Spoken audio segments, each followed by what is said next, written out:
everyone. Big news for today in Grimdark Future. They have released the 3.5 beta. And they've done quite a bit of an update here. To the point, it's such a big overhaul, I'd be willing to say this is just fourth. Like, 3.5 I feel like is not a big enough step to how big this change is. So what we're going to do is I'm just going to have a quick chat about what's going on. We're going to go over their sort of press release, and then we're going to talk about some pros and cons that I personally have, and during this pro and con section we'll discuss some of the army changes. Now, I am planning to eventually play the beta and get a few games in, and I'll do another video and we'll have a proper chat about whole entire system as a whole, including going through the very nitty-gritty with the armies. Currently, I'm just going to be covering the armies that I generally play, and any armies that have had really major overhauls, which, to be completely fair, is like most armies have had overhauls. So we'll get into it. Let's have a look at this this press release. So basically, they've released updates to every army, which is accurate. Most armies now have faction-wide abilities, one or two of them. I'm sort of on the fence on whether or not I like this as a concept. I think there is some stuff in there that is good. I also think that not all abilities were made equal, which I'll get to in the pros and cons section.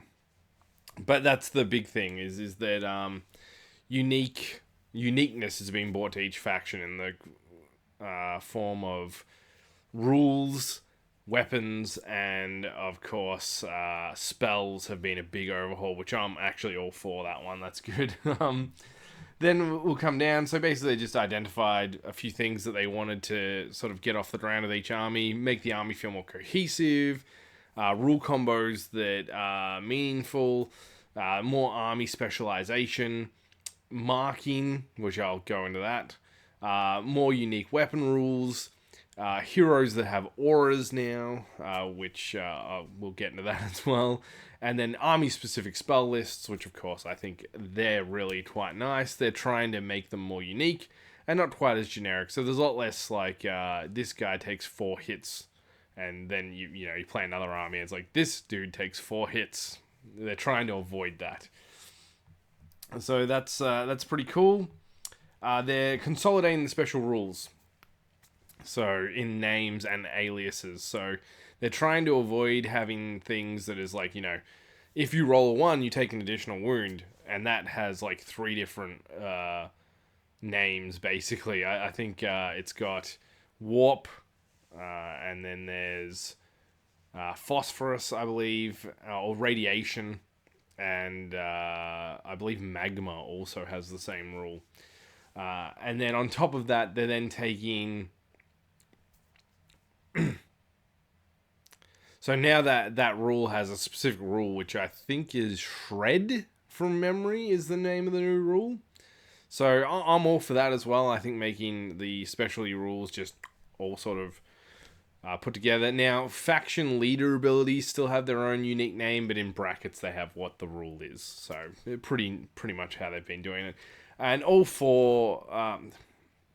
abilities are separated into 4 separate groups, which are covered down here. So X Aura covers the model and its unit. X Buff, pick a friendly unit within 12, they get X, whatever that happens to be. X Debuff, pick an enemy unit within 18, they get X Debuff. And then Mark for X, so you pick an enemy unit, and they get kind of like a mark on them. So when your unit attacks them, they get a benefit from attacking them. So for example, let's just say it's, the buff is +1 to hit.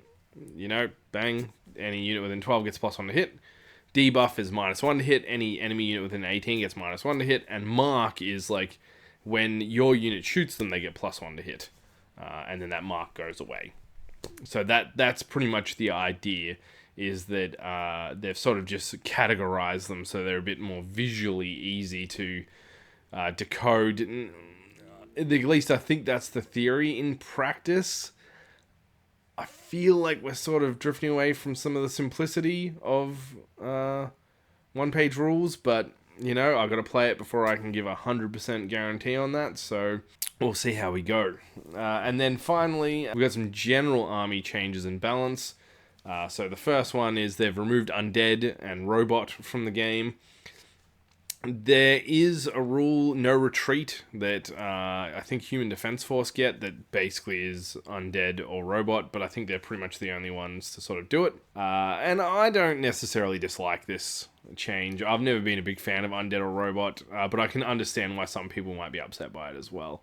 It's not a rule for me, but it could be a rule for thee. Rending and Poison as faction-wide abilities are gone. So High Elf fleets, for example, no longer have Rending on basically all their guns. Dark Elf raiders no longer have Poison. These have been replaced by lesser abilities that sort of go along the lines. The reason is because they want to give Regeneration a chance to actually do something against these armies. I don't think that's unfair, but we'll talk more about it when we get into the pros and cons section. Aircraft and lock-on have been slightly changed. Aircraft no longer have -1 to hit, as in like you hit them at regular, not at -1, which is fine because sometimes aircrafts can be a bit. They tend to last. They tend to fly off the board rather than have anything else happen to them. And they also tweaked lock-on so it's more universally usable. So it's a bit stronger in ability. You don't necessarily have to take it only if your companion has an aircraft. So great. I'm all for buffing lock-on. That's fine. And aircraft, bit of a nerf, but that's also fine. Advanced tactics is an interesting one. That's gone now, so you cannot get a unit to move an additional 6 inches by pretty much any means now. I haven't read every army book, so I might be wrong. But from what I could see, yeah, advanced tactics is just gone. Which, I mean, I liked advanced tactics as an ability, but maybe 6 armies got access to it. So it's like a bit unfair. Swarms also got a buff and a nerf at the same time. They are better quality now, 5+, but they've removed Ambush and Fearless from them. The idea is they want to remove some of the flexibility of the swarms so that they don't necessarily just clog units up anymore. I'm not upset by this. I think that's a fair change. I think ambushing swarms is pretty crazy stuff, honestly. I still think you can use swarms for what they're intended to do. It's just that it's a bit... You got to think ahead now. You can't just dump a swarm and then have it stuff up, basically. So, yeah, that's fine. And that's pretty much most of the general sort of changes. The idea is that they're focusing on balance. That's their goal. And I'm not necessarily against that. I think that's a good idea overall. So now we can have a look at some of the pros and cons of this particular outcome. Let's start with some of the base rules that sort of have taken a step back now. So, very fast has gone the way of the dodo, from what I can tell. Maybe there are some units out there that do that, but I couldn't find any. If you do, let me know. So, very fast is no longer a thing. Fast is also not a very common ability anymore. Vehicles have it generally, but as far as faction-wide fast, that's not really a thing anymore. High elf fleets do get sort of faction-wide fast, which, yeah... It's I think it's mostly meant to get you in the middle of the table, because you basically have fast until you're within an inch of a terrain piece, and then you don't have fast anymore. That's an interesting one. But yeah, so very fast doesn't really happen. Fast does, but it's not as common as it was before. One of the other major sort of changes to things is that there's no hat on a hat abilities anymore, and what I mean by that is there's no double furious, so you can't take War Chant and give you guys double hitting on 5s and 6s, and with Consequence, there's no shooty or anything like that anymore. It's all 6s now. I don't dislike this. I do think that the 5s and 6s did make some units quite nasty. I personally would have been fine to have kept some of that stuff, but they definitely need to change who could get double furious, I think. I think Blood Brothers definitely needed an overhaul, which they got. Because getting Double Furious on a lot of their units was quite straightforward, which just made them nasty when they were in close combat. Pretty much covers most of the base abilities that got a big overhaul. Obviously, a lot of abilities got rolled into a specific name, such as Shred, which pretty much is if you roll a 1, you take another wound. And then there's a few other abilities, obviously rending, and that still exist. But yeah, there's a few abilities that just got sort of rolled into one name, shred, bash, stuff like that, which are pretty much just your regular sort of ability, you know.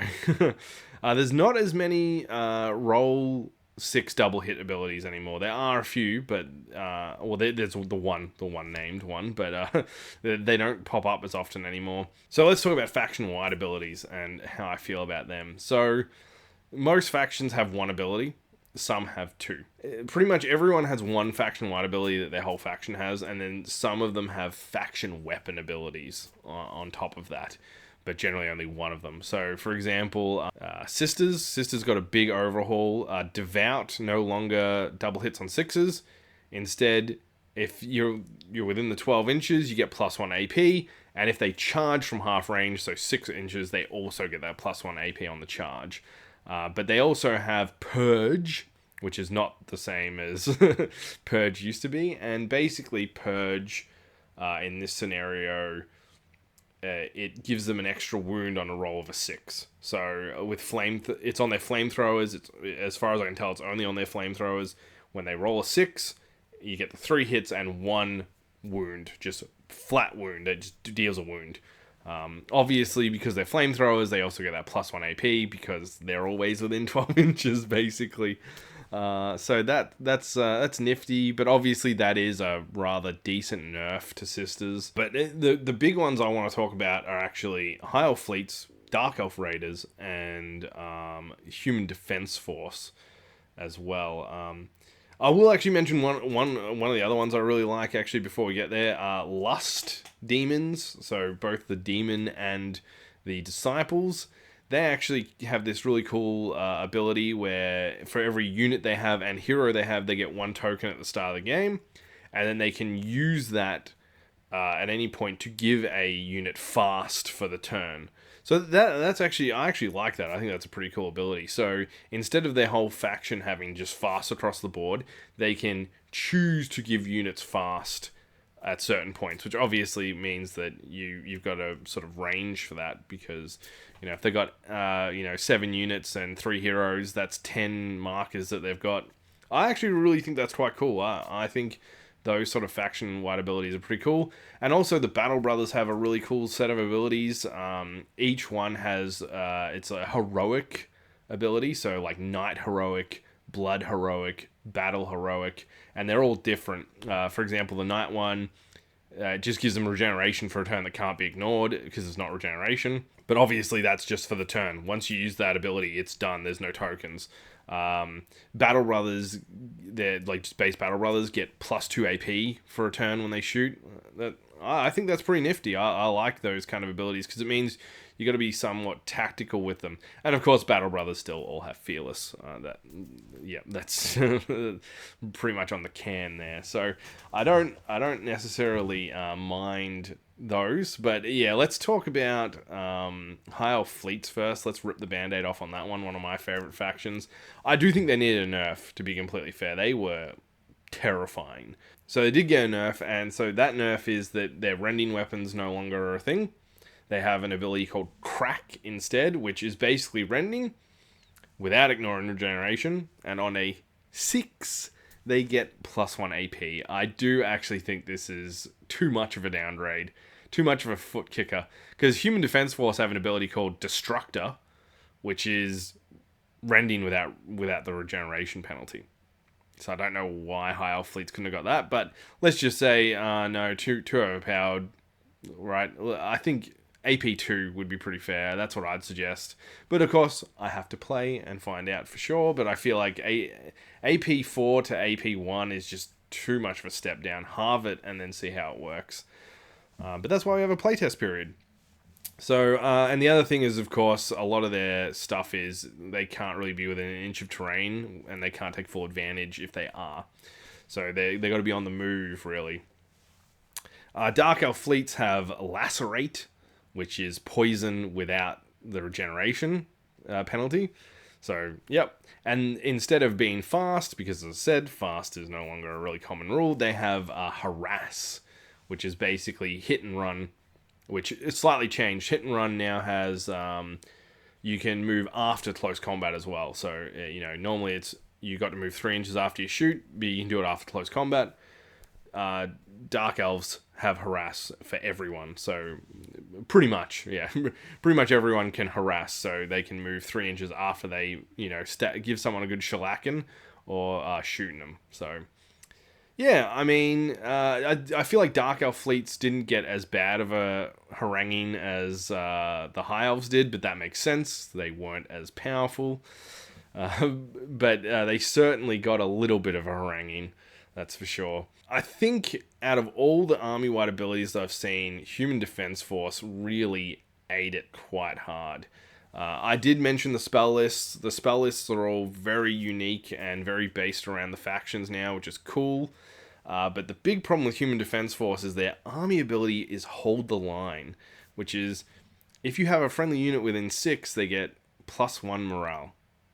Yeah, not the greatest of abilities, but who knows? Maybe it could come out. I don't know. But the big problem is that they lost a bunch of their order abilities. And those order abilities sort of became like spells for them. So you need to take a caster now, which you didn't have to before. And also, they can fail because they're caster abilities. Not sure if I really like that. Like, I don't know, Human Defense Force seems to have taken it real hard. And they lost their, even as a spell, they lost their +1 to shoot bonus that they could give other units.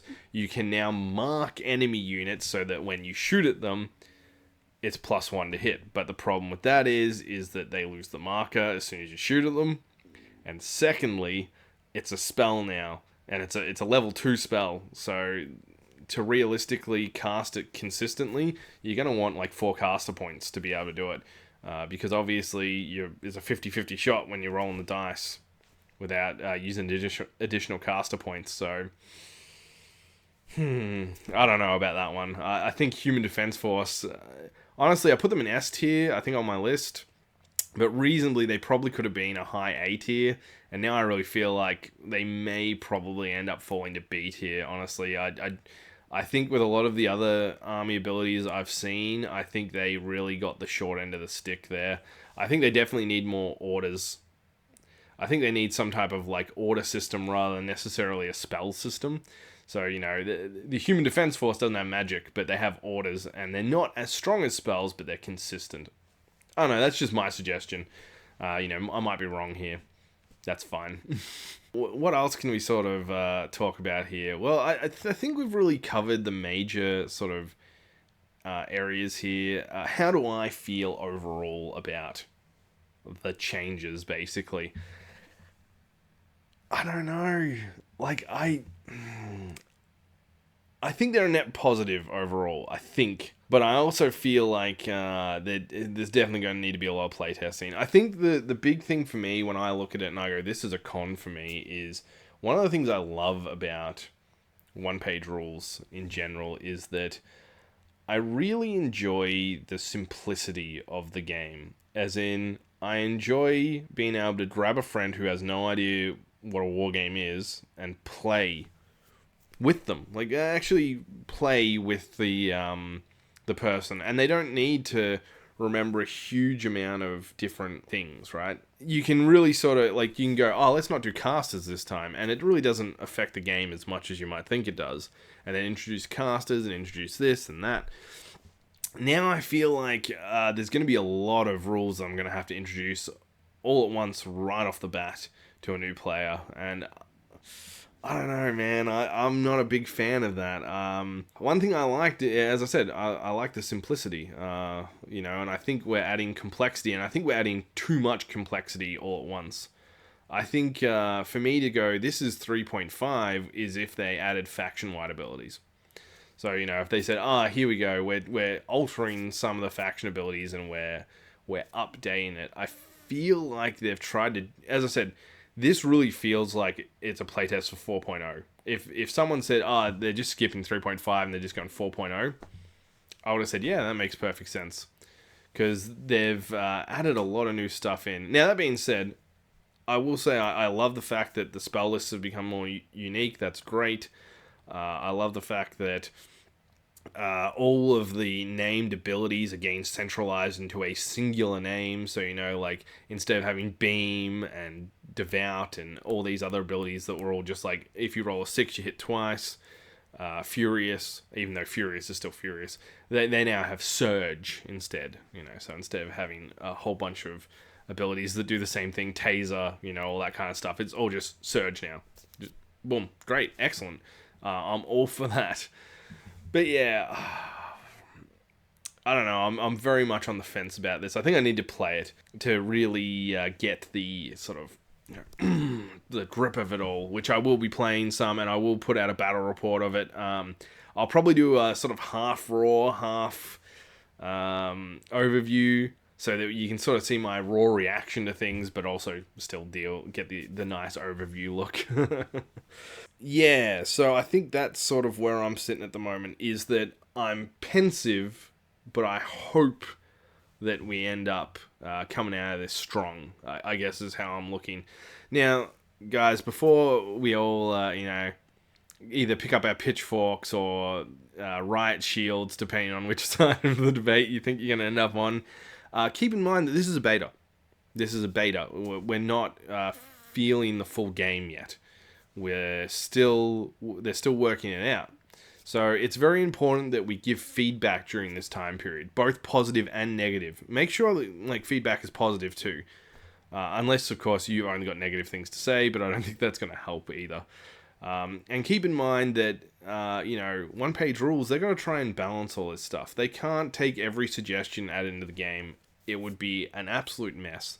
They absolutely have to take each suggestion, play it on a base value, and then work out if that's going to work in the game. So I really hope that, with the feedback and everything, both positive and negative, and just keeping a positive attitude overall, that we can, hopefully shore up some of these weaker edges of, 3.5, and hopefully also, get rid of some of the more questionable little problems that we may have here, But yeah, that's it for me. Now, this is a bonus video, so you'll still be getting a video next week, so don't worry about that. Hopefully, it'll be my Grimdark Future Battle Report, Night Brothers versus Dwarf Guilds, and I'm just really hoping that goes well. But yeah, that's all I have to say on the topic for now. I will do a follow-up video once I've played a few games, and hopefully I'll come back and I'll be more positive. Not so much of a fence sitter at the moment. But yeah, just keep in mind that the game is in beta and they will try and improve it as we go along. We've just got to be open and honest about what we like. Hey, have a good one, guys. See ya.